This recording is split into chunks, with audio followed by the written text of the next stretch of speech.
For most businesses at your revenue level, that'd be around 10 to 30% of your inbound traffic would survive. That means 70 to 90% of your traffic is rented. That means when the payment stops, the ad stops.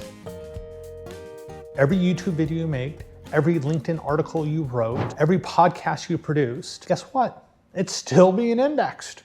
And if it's still being indexed, that means people are still finding you. And how much did you have to pay for this? Just the cost to produce it. It is still being found and you're still able to leverage it. You paid for it once and you're still using it. That's the difference between renting and owning. Bright Edge in their 2023 channel study found that organic search resulted in 53.3% of all searches from organic content. Paid search only delivered 15% of the searches. HubSpot in their annual State of the Marketing report reported that inbound leads from organic content 61% cheaper than outbound leads from their paid content. 61% cheaper. So the Content Marketing Institute documents that inbound marketing from organic content brings in 3 times the leads at 62% less cost. 3 times the leads at 62% cheaper. That is not a marginal advantage, that is a structural advantage. And on top of that, once you create good content, it's in the internet forever, there to be found. It has not gone away as your paid content has. It's still being now indexed on all the new followers who see it from somebody else's page. And so you're still getting residual values 18 months after the launch of it. Your Google ad, after 18 months, 0 residual value. It is not getting played again. It is gone, bye-bye. So here's a calculation that I run with every client that is looking to go from paid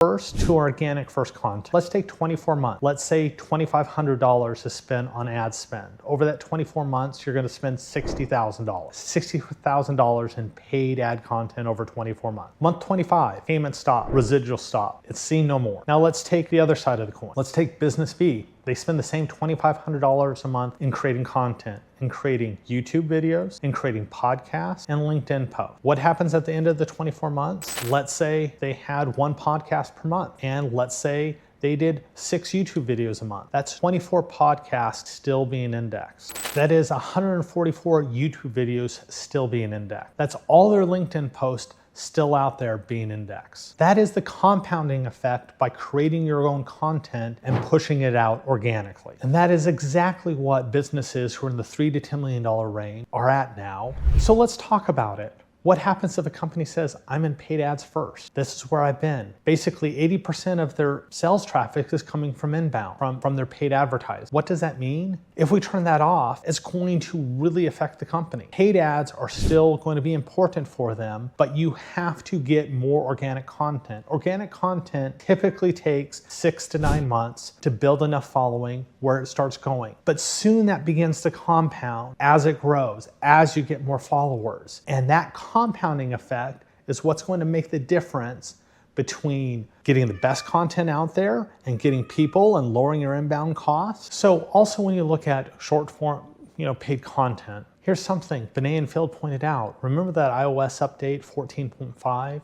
Apple changed the rules. They have a right to do so. What did that do? That dropped the effectiveness of all paid Facebook and Instagram ads by 30 to 50%.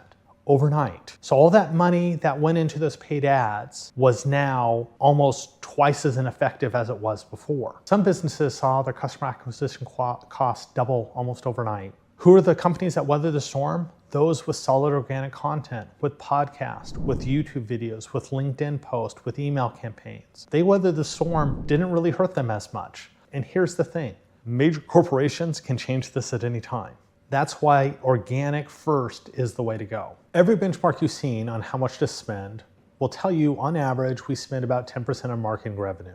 The SBA says between 5 and 8% for sustaining and up to 12 and 15% for growing. If you are a business in the mid-tier space from 500K to 10 million, you need better guardrails. So here are the guardrails I will provide.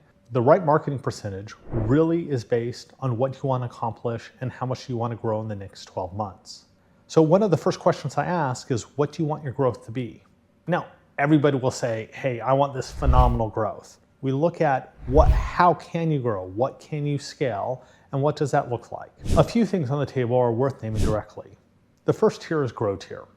it is between 5 and 7%. How do you know if you're in this tier? First, you're not coming out with any category creation. You're not launching a new product. You're trying to grow what you have to offer today.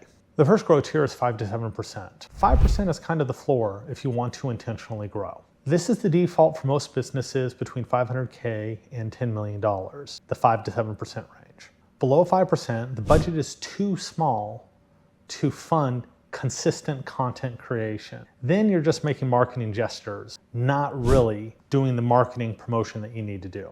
Second, notice I'm not telling you what to spend it on. There are a couple key points here. One, you still need the 60-40 split. That number is sacrosanct. 60% on brand investment, 40% to sales activation.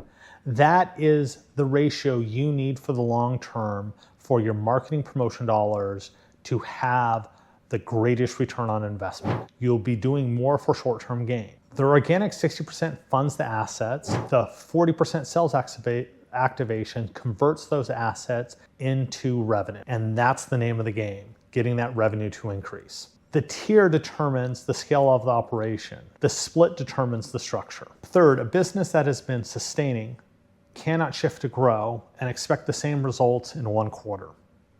It takes time to get into grow mode. That's why being in sustain has some limitations. Being in grow mode, you can switch to a launch mode fairly effectively. But in grow mode, you're growing your audience. You're increasing the number of organic reach that you have. And most importantly, is you're making the content that you need that is going to keep getting your stuff indexed. The distribution usually takes about 6 months to grow. And then after that, it's about sustaining that growth. So let's give a real world example. Here's a $600,000 company putting 5% allocation to grow for their marketing budget. Let's take a look at it. First, we have the brand investment. That's 60% of the fund.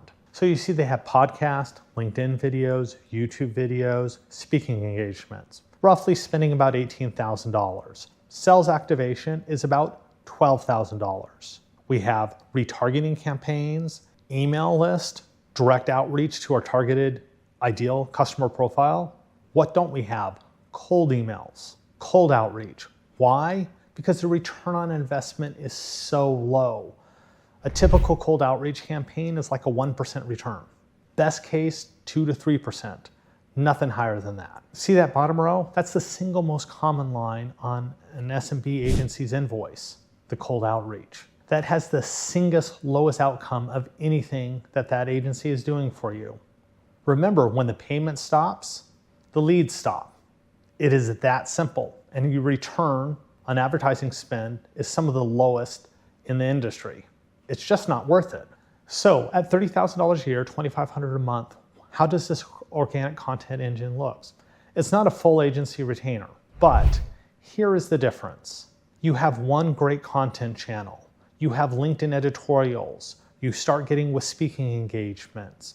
All that content builds and compounds on itself.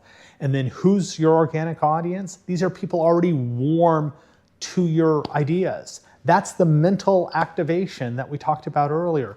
That is why organic content is so important. That's why it's so effective. Would you rather have 780 views from people that are not interested or 1,000 views from your ideal customer profile? I'll take 1,000 views from my ideal customer profile any day of the week.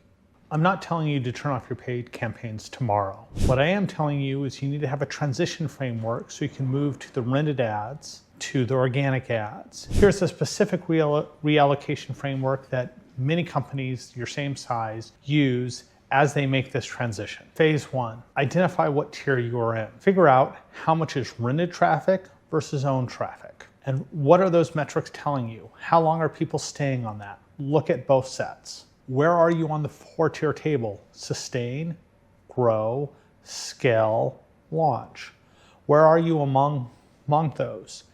And then how much are you investing? Are you investing like a launch when you should be at sustain? The misalignment is where the money disappears. Okay, phase 2, redirect 20% of your budget to organic content. Not 5%, 20%. And this is going to slowly move it over so it's not as painful. So you still have leads coming in, but you need to build that organic content going so you get that flywheel compounding. And then as you do this, focus on YouTube Shorts.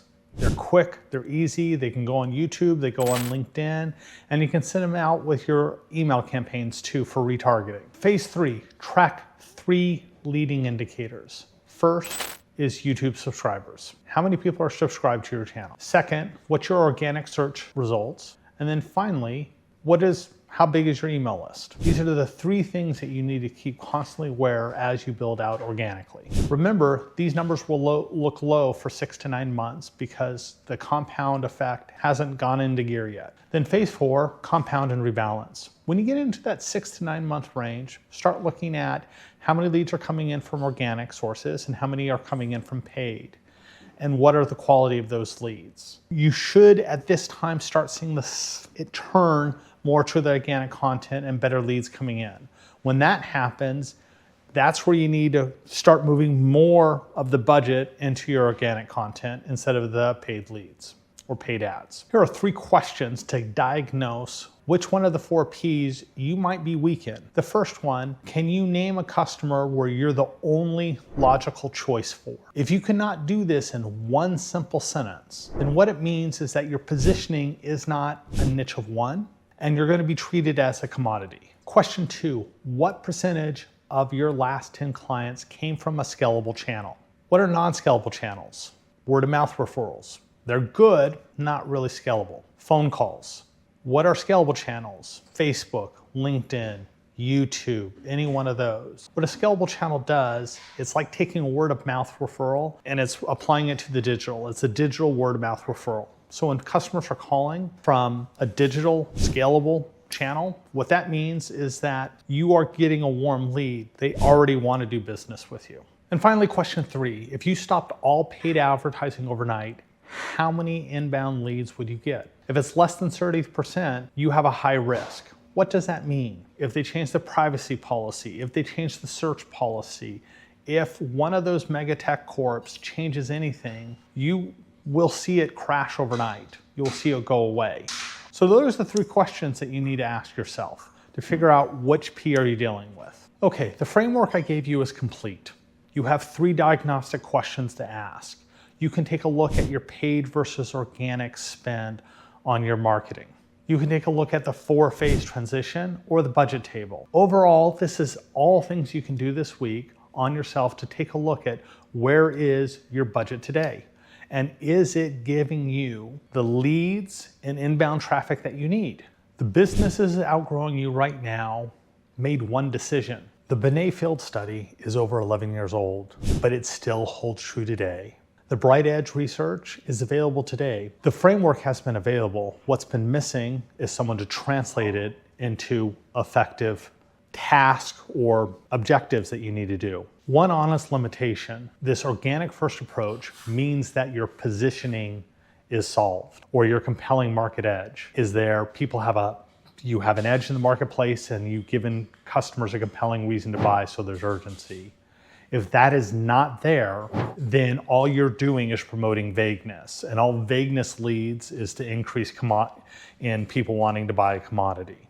And that's not what you need. You need to be a niche of one. If you want to run the 3 diagnostic question and figure out which one of the 4 Ps is your limiting factor, in the comments below, I have a link to the form. Get the diagnostic, fill it out. It takes about 30 minutes. I'll be happy to discuss it with you. I'm Brandon Fierce, and this is Growth Physics. In 2012, Dollar Shave Club spent $4,500 on one organic YouTube ad. Within 48 hours, they had 12,000 orders. Within the first year, they made $12 billion. And in 2016, they sold the company for $1 billion, all from one ad. The video still generates views today, 14 years later. They paid for it once. That's the difference between traffic you own and rent. Once you stop paying the Google ad, it goes away. That video is still working.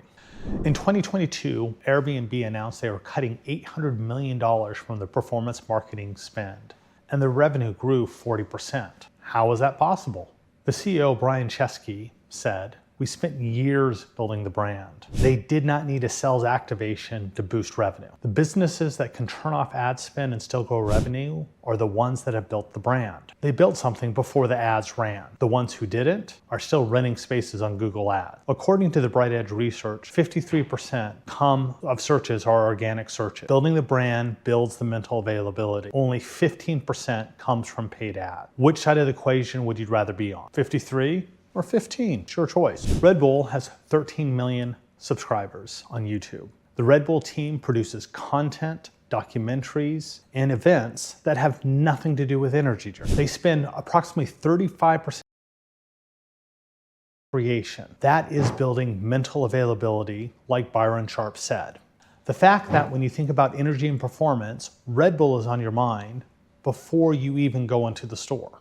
That's Byron Sharp's mental availability in action at a massive scale. Brand investment happens before the sales activation campaign begins. The campaign converts what the content created.